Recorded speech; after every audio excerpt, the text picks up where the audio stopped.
Thanks for stopping by again. This is the part two. I'm reading through the uh, lawsuit that was filed by Clayton Howard. Um, in a nutshell of it all, Clayton Howard is alleging that he was in an 8-year business relationship with Cassie and Diddy, and that he was abused, right? He wasn't actually told of whatever health conditions um, Cassie may have had. Um, he is claiming that she gave him uh, VD, okay? And basically feeling like, I guess, like he was coerced into doing what he was supposed to be doing. I don't know. But as it's been tried with all of the other escorts and things that they hired, everyone was paid for their time. I mean, if you were forced to have unprotected intercourse, um, at that point you could have got up and left, right? You could have said, no, this is where my business stops. This is not what we're going to do. You could have said no. Because I want to say he did say no the first couple of times or something like that, right? I think once he found out who he was with, the money was good. It didn't matter. I mean, he was there for 8 years. Again, all of these people were willing participants. Don't come up now because you feel it's a money grab. I feel like this is a money grab. This is my personal opinion. Please, like I said, everything on my channel is alleged and in my opinion and done for entertainment purposes. I'm encouraging all of you to form your own opinion. Now, with that being said, let's get back into the lawsuit. This is part two. I'm going to pick up where I left off. Um, Basically, he's going through explaining how the FOs went, aka freak offs, hotel nights, whatever. They weren't called hotel nights till Jane came into the picture. This is still Cassie, so these are freak offs. So it says, once Mr. Howard was under the control of the defendants, he was given no means to return to his home state without satisfying Miss Ventura. By use of coercion and fraud, Miss Ventura would lure Mr. Howard to her with promises of gifts and favors to entice him. Defendants would use Mr. Howard for days as a sex slave, satisfying their own physical and psychological needs. Defendants lacked regard for the health or safety of Mr. Howard, as it is now known by the dozens of men revealed to be part of a massive deception created by the defendants. It says Miss Ventura actually assaults Mr. Howard in a Los Angeles Beverly Hills hotel. The defendants trafficked Mr. Howard to Los Angeles and arranged he be brought to them at the Beverly Hills Hotel. Upon arrival, the plaintiff was instructed to wait, but feeling uncomfortable being in a new city in the middle of the night, the plaintiff decided to go outside. Within minutes, he was contacted by Mr. Combs, who instructed him to re-enter the hotel. He was told to inform the employee by the elevator that Mr. Howard worked for Mr. Combs and was expected. A hotel employee once told Mr. Howard was an employee of Mr. Combs and ushered Mr. Howard to the penthouse suites of the Beverly Hills Hotel. Mr. Howard entered the suite to an environment strangely different from past encounters. No candles were lighting the rooms as been custom during every encounter over the course of the years. Miss Ventura was angry with Mr. Howard. This anger originated from his decision to spend his anniversary with his own partner and not fly to Los Angeles that day at the invitation of Miss Ventura. Through the use of manipulation and physical positioning, coupled with the pressure of the presence of Mr. Combs, Miss Ventura forced an actual encounter upon Mr. Howard. She seduced him into complying with her, then removing his clothing. Once this clothing was removed, she manipulated him there through foreplay into a compromised position on the sofa. Once his clothing was removed. She manipulated. No, I did that. I already said that. Once on the sofa, she began kissing him, attempting to arouse him into participating in actual activity. Mr. Howard remembers things felt strange, so he repeatedly asked her to wait. But Miss Ventura ignored him, pinning him with her waist and hips to the couch. Miss Ventura took hold of Mr. Howard's man part and quickly inserted it in her. The sensation overwhelming Mr. Howard, causing difficulties when he tried to use his motor functions. Miss Ventura finished quickly, and it was then that Mr. Howard was able to remove her and reach for a nearby light so that he could see what was going on. Mr. Howard discovered Miss Ventura was menstruating and it appeared heavy. Miss Ventura pretended to be surprised, but later revealed she was aware of her menstruation but didn't think it would be heavy. Mr. Howard remembers becoming angry and asking why she would have done that to him. Miss Ventura, drunk and visibly intoxicated, laughed and informed the plaintiff it wasn't a big deal. An argument ensued, which was cut short by Mr. Combs, who called Miss Ventura into the bedroom after apologizing to Mr. Howard, then asked that he remain calm.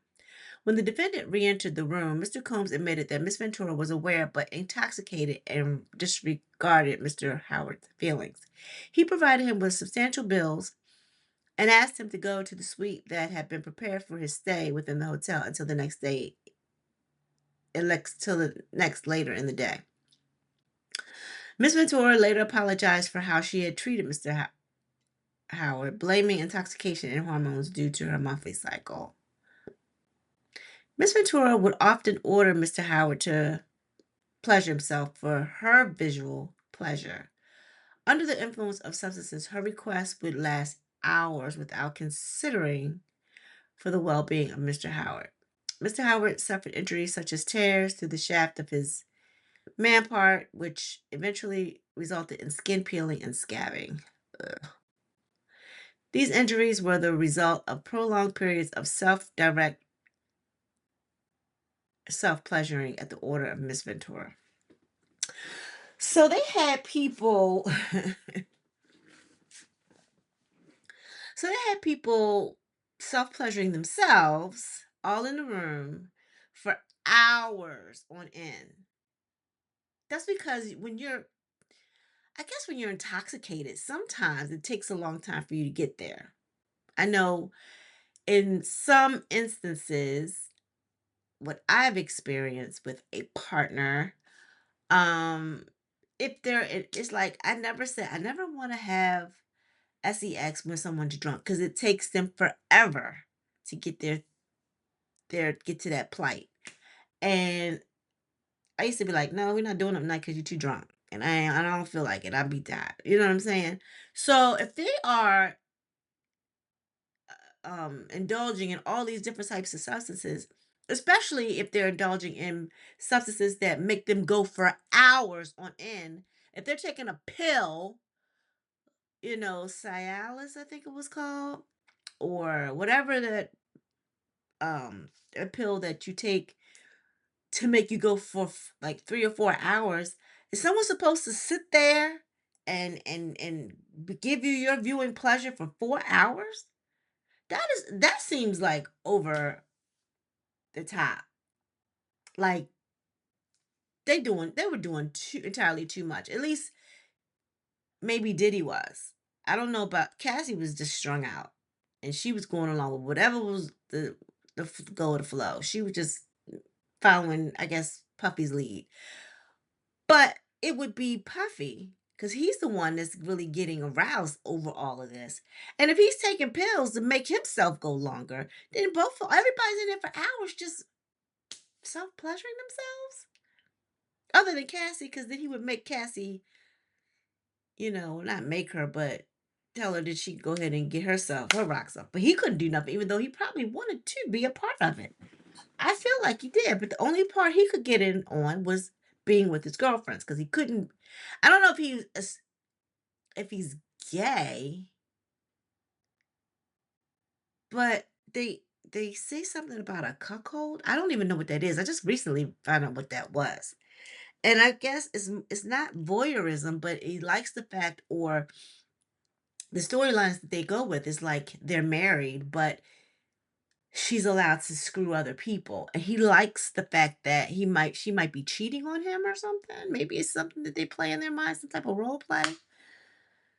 It's weird though. But this guy who was suing them, Clayton Howard, was paid for his services. So I don't know how far he thinks this is gonna go, because he went for 8 years. Kept coming back over and over again. If you really felt like they were doing something to you, you withstood this for 8 years and got paid each and every time for your services. So I don't know where he think this is gonna go. I think I don't know. Maybe someone paid him to put this out here on Cassie to make it look like this is how she really is or whatever. I don't know what the basis of this is, but this is crazy. But I do kind of believe this though. Part of me believes that this happened. Mr. Howard contracts an STD from Miss Ventura. Now, he's going to have to prove this because he's never seen any health records. He's never seen any, because I think he said that she never disclosed them to him. And then I guess if they unseal her medical records and see when she was diagnosed with whatever, um, then maybe they could put two and two together. But who's to say he's never been with anybody else? You know what I'm saying? So he would have to prove that he hadn't been with anybody else during that 8-year period. Because nobody, even though he would leave and come back and just be with her, we don't know where else he went. He did have a fiance or a girlfriend. Who's to say that he didn't catch it from her? You know what I mean? I don't know. There's that. They keep saying Miss Ventura throughout the whole thing. I'm just going to start calling her Cassie, because Miss Ventura just seems like too much to say. So Cassie disregard for the health and safety of others while attempting to satisfy the actual fetishes of her lover caused personal injury to Mr. Howard when he contracted an STD from her during an encounter where the two engaged in unprotected sex. Although Mr. Howard met Cassie as a male companion, he was STD free and rarely had unprotected actual contact. While engaged in the coercion of Mr. Combs and Cassie, um, Mr. Howard was in a committed monogamous relationship which had begun before he met Miss Ventura. Besides, his partner, Miss Ventura, was the only other actual partner. Mr. Howard did not use condoms. During the time of contraction, Mr. Howard had been semi-retired as a mail provider, with Miss Ventura being his last client before he exited it completely. He was gainfully employed in a committed relationship with a partner, and he lived with them 7 days a week. That does not mean that he didn't go out here and seek other people. He can say that all day long. This is something that he's not going to be able to prove. Um, and who's to say that he didn't contract whatever he thought he contracted? Well, if it was chlamydia, I don't know. He said chlamydia. But is this something that lies dormant and then it pops up later? Because I mean, my thing is that maybe he contacted it from someone else prior to getting with Cassie. I'm just throwing other things out there that he would possibly have to prove. I don't know. I wasn't there, right? Okay. Shortly after one encounter, Mr. Howard began to feel strange sensations when urinating. This quickly worsened, causing him to immediately consult a diagnostic center seeking to have his blood and urine tested. The results were returned, and Mr. Howard having contracted chlamydia. Several weeks later, when Mr. Howard saw Cassie again, the STD came up in conversation when Miss Ventura revealed she had contracted it and had politely advised Mr. Howard to get himself checked, also blaming the infidelity committed by Mr. Combs for her infection. The reckless conduct of the defendants jeopardized the health and well-being of Mr. Howard. Defendants' lifestyle and activities created the threat of substantial risk, which was minimized to Mr. Howard by the information that the defendants withheld. And then it says, Mr. Howard witnessed horrible acts of domestic violence against Cassie. Over the span of a decade, Mr. Howard became an unwilling witness to numerous acts of physical domestic violence committed against Cassie. This violence has been attributed to forced labor and actual acts of depravity, where Cassie claims she was forced to participate in actual encounters. Mr. Howard reality is far different from Cassie. He recalls in vivid detail circumstances that differ greatly from what was reported by Cassie regarding her abuse. Mr. Combs would assault Cassie in response to a variety of different factors. These included jealousy, arrogance, and perceived slights, um, perceived disrespect, perceived attempts to challenge him, and more. But during no encounter was Cassie ever assaulted for a perceived lack of interest, hesitation, and poor performance, or direct refusal to engage in actual encounters. Mr. Howard recalls Mr. Combs assault Cassie in New York City after a perceived slight he falsely assumed to be validated. He did so by punching her twice in the chest in the presence of Mr. Howard. Mr. Howard would witness Mr. Combs grabbing, kicking, and shoving Miss Ventura in response to the domestic arguments. On other occasions, Mr. Howard witnessed Mr. Combs assault Cassie for making Mr. Howard a drink despite being told by Mr. Combs not to.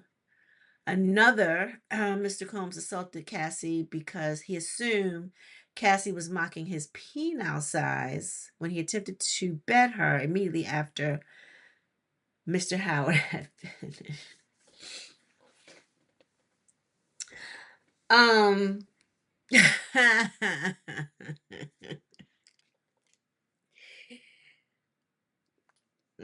Diddy must not be working with nothing. Okay. The instance of direct, I'm sorry, the instances of domestic violence and abuse experienced by Mr. Howard traumatized him for years after they occurred. But you still went and you stayed there for 8 years and got paid for each and every encounter. So it traumatized you for so much. Having a hard time to believe some of this. And again, these are just allegations. And again, I encourage everyone to um, come up with your own opinion. Um, it says, okay, so Mr. Howard was made an unwilling witness and further victimized by his powerful couple who totally disregarded unless they needed his man part. When his man part was needed, he would be coerced, manipulated, and then seduced into a drug use and compliance. It was not coerced. Coerced by money, maybe? Is that what he's trying to say? He didn't have to go. I mean, it wasn't like he was held there prior to an encounter, and he knew, based on the fact that he had been dealing with them for some time, that these encounters would last 2 or 3 days. So you pack and be prepared to be gone for 2 or 3 days. Now, did his significant other know that he was out here doing this? Maybe not. Maybe I don't know. That's crazy. Mr. Howard cooperates with the U.S. Attorney for District. Okay, so it says in mid-December 2023, agents from the Department of Homeland Security Investigations contacted Mr. Howard regarding his encounter with Mr. Combs and Cassie, requesting that he come in for an interview. Having no experience in the law at the time, Mr. Howard contacted his local criminal attorney, who was also not an expert in federal criminal law. In response, the U.S. Attorney's Office provided counsel to advise and represent Mr. Howard during the interview for legal purposes. Mr. Howard spent the next year and a half as a cooperating government witness for the Southern District of New York. Mr. Howard provided airline payment receipts, boarding passes, dates, and photos of hotels to the government. More importantly, Mr. Howard provided corroboration of illegal activities. Mr. Howard would corroborate a decade of illegal activity beginning in 2009 and concluding in late 2019. During this time period, Mr. Howard witnessed assaults against Cassie, drug use, and illegal activity, and witnessed. Mr. Howard was additionally rugged by both Cassie and Puffy on 2 separate occasions. Mr. Howard was the male provider who impregnated Cassie after an encounter in October 2013. As the interview process progressed, Mr. Howard was asked for details as he recalled them. Prosecutor Maureen Comey assisted Mr. Howard in a method of recollection by instructing him during an interview to write down his memories as he recalled them due to the length of time that had lapsed since the conclusion of the relationship. Mr. Howard could then use these notes and present them to prosecutors who would fact check the dates and locations for evidence that supported his allegations. The U.S. attorney was able to establish Mr. Howard's credibility after investigating his claims.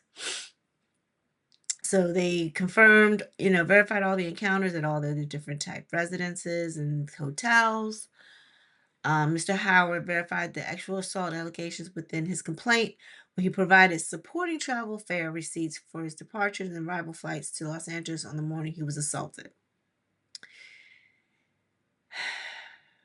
Okay, so this is him going through back and I guess and showing the the district attorneys what he needed. So as a client directly instructed attorney, so he had Tyrone Blackburn to file his actions against the defendants. Tyrone Blackburn is not a good attorney. He has not fared well when it came to representing people in these types of crimes, and he just seems like he's just not good. Um, it says instead of Mr. Wigdor, okay, so it says Mr. Blackburn began as directed by first contacting attorney Douglas Wigdor, seeking to quietly settle litigation with Ms. Ventura and offering her the opportunity to avoid exposure to the allegations once the lawsuit was made public after filing. Instead of Mr. Wigdor embracing his opportunity to protect his client's image from allegations he knew to be true, he sought the assistance of U.S. attorney to dissuade Tyrone Blackburn from filing until after the criminal trial of Sean Combs. Wow. This decision, although it protected Cassie's credibility before the trial, compromised Mr. Howard's legal action within the state of New York. Filing after the trial would mean Mr. Howard would lose the right to action in the state of New York under the applicable statutes being used at the time. A calculated and coordinated effort had been made to protect Cassie from criminal liability that can be established. In protecting Cassie, the civil rights of Mr. Howard and other potential victims of Cassie would may exist and are entitled to civil action against her as their offender have been compromised. Cassie claims to have been forced, but despite her alleged trauma, she willingly and intentionally victimized, manipulated, and harmed others. Mr. Howard is entitled to justice under the same laws that provided justice to Cassie. Wow. So then they have okay, so then they said he's got S trafficking under this, I guess this is a title 18, when they have the different titles, whatever. Not reading through all that. That's crazy. Wow. So what do y'all think? These are all of the statutes I think that they are referencing. Human trafficking. These are the things that he's doing. He thinks he was human trafficked because I guess he was going from one state to the other. So I don't know how far this is going to go. Honestly, I don't. Because he was a willing participant for 8 years. He was paid for his services. Okay. Um, Even though he felt like he contracted something from her, not one time did I believe she furnished her health records to him. Even though I think he supplied his, she never supplied hers. And that's his fault because I would have been like, I've supplied you my health records. This will not continue or go any further until you supply me yours. He had the right to say that. He didn't have to be a part of it. Before he even showed up at the hotel, he could have said, I need you to send them to me before he even appeared. That way he wouldn't even have wasted his time traveling to wherever they were. So I'm being lawyer, judge, and jury. Again, all this is my opinion. I am not by all means in the legal realm. That's not even my wheelhouse. However, I'm just reading what I'm seeing and I'm putting it together for myself. This was a lifestyle that he was introduced to. This is the lifestyle that Cassie chose to be a participant of. because she liked the lifestyle and she liked being with her then boyfriend, because I don't think he was ever anybody's boyfriend, not even Kim Porter. He was a baby donor. He was a sperm donor, not a baby donor. He was a sperm donor. He has never been anybody's man. He's always been a player, lover boy type persona. He's never been engaged to anybody, nothing. That's how he's been, and that's how he's going to leave this earth. So I don't know how Clayton is going to fare with this, with these allegations. Again, he did indicate on here that they made him not file charges until after the trial, because this would have put a monkey wrench in the trial, because then this would have been like, oh my God, she up here on the stand acting like she's so innocent, yet she was the one that did all this devious stuff. But again, I blame the drugs. But again, I blame the drugs that they were using. They were using a lot of illegal substances. I blame Diddy for the most part because he groomed this girl. Because I feel like in the beginning, she was not on that level. She was not on that time. However, she did grow to love him. And I don't know if that had to do with Stockholm Syndrome or she was introduced and loved the lifestyle. There's a lot of different factors at play here. So tell me what you think. It doesn't look good for Cassie. I mean, even though we kind of knew that she was a willing participant, it doesn't look good for her. Now, whether he'll get any money, because looks like a money grab, like, oh, she got 20 because that's what she thought Diddy was doing to her. Well, I'm gonna need 10. I don't even know. He doesn't even state like an amount really. But as I was looking at or looking for these different allegations, I was actually specifically looking for this one. I did come across some other people that have filed against Cassie and Sean Combs. They were handwritten. You could tell that they didn't have a lawyer or anything like that, and they're not too well versed in the law. I'm not either. But the one lady, her name, I think her name was Danielle something, and she put a monetary figure in there, and she was she was suing Cassie for 10.2 trillion dollars. What? I was like, oh my God. But those cases look like they were closed out. Like they were filed in May or something like that. There was two of them out there, but they were closed out in June of this year. So evidently they had no legal basis. They probably didn't file them right. They probably didn't do what they were supposed to do. But it was crazy. I was reading some of this stuff. But this really brings out the crazies. When they think it's a money grab, there's money on the table that they can, pinch. They're coming for it. Just so happened Clayton Howard has somewhat of a legal eagle on his side, Tyrone Blackburn, but he hasn't had much success. So I don't know if I would have picked him. Anyway, with that being said, y'all, please like, share, and subscribe. Please like the video before you leave and tell me what you think about this whole ordeal. This is crazy. And there's still stuff coming out. This circus will not end. We are tired of seeing the clowns, okay? I don't even like clowns, and I'm tired of seeing these, okay? Everyone be blessed. Peace.